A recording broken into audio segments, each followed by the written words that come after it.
Yeah. Do you mind talking to us really quickly? Let me just say about Judge Barrett, soon to be Justice Barrett, very quickly. To me, this confirmation is hugely significant for two reasons above all. Number one, this was the confirmation where the Democrats' attempt to impose a religious test on a nominee finally failed, and it failed dramatically. They've been trying for years to ask people up before this committee what their views are on religious views, what their views are on sin, what their views are on the afterlife. I mean, just look at the record. It's unbelievable. They called Judge Barrett too Catholic to be on the court, said she'd be a Catholic judge. They questioned the group she spoke to. None of that worked. This is the confirmation where the religious test finally failed that the Democrats have been pushing, and never again, I hope, will it ever be attempted to be used. Number one. Number two, this is the most openly pro-life candidate for the Supreme Court in my lifetime. And once again, their attempts to attack her for her pro-life views, which are well established in the record, just have fallen flat. Polls clearly reflect the American people want her confirmed. She will be confirmed on Monday. Thanks very much. I gotta go. Thank you. Senator Kennedy, what do you make of Democrats not coming and participating in this process? Well, I'm disappointed, but it's Excuse me? You're disappointed? I said I'm disappointed, but that is their right. Do you think it was fair for Senator Cornyn to characterize this effort with the posters as a sporting event? You'll have to talk to Senator Cornyn about that. Okay. Anything else?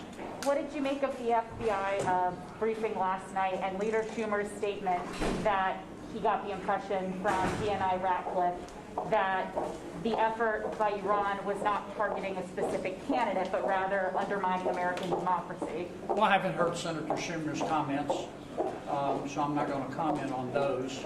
I watched the FBI briefing briefly. Haven't read the transcript. I will. I do think that Russia, and particularly Iran, are our enemies. I'm not surprised to learn that they're trying to influence the election.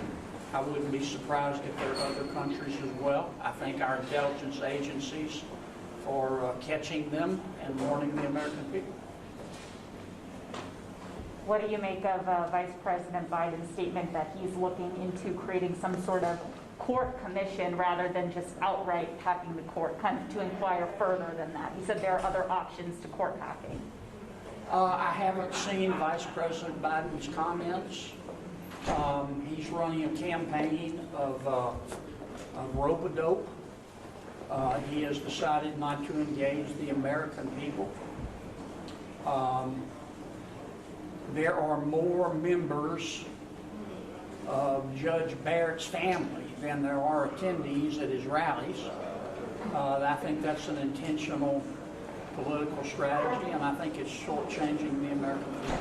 But do you think he's considering... That's all I got for you guys. Okay, thank you, Senator. The committee did the right thing. The judge deserved a vote up or down. Democrats chose to participate in the hearings to ask her hard questions. I think they owed it to her to show up today and vote her yes or no. They made a decision. I made a decision. It'd be wrong to deny Judge Barrett a chance to be confirmed on the floor of the United States Senate. To the American people, you have somebody highly qualified, a judicial disposition that should be the gold standard, and somebody that will apply the law, not a personal agenda. This is a great day for conservative women throughout the country. Congratulations to President Trump, but most importantly, congratulations to Judge Barrett. You worked really hard all your life to be here, to be before the committee, and the committee did the right thing by reporting you out. Senator Graham, what do you make of Vice President Biden saying he will make a commission to study the courts? I had no idea what he was trying to say. I don't know what this commission would do, but here's what I can tell you.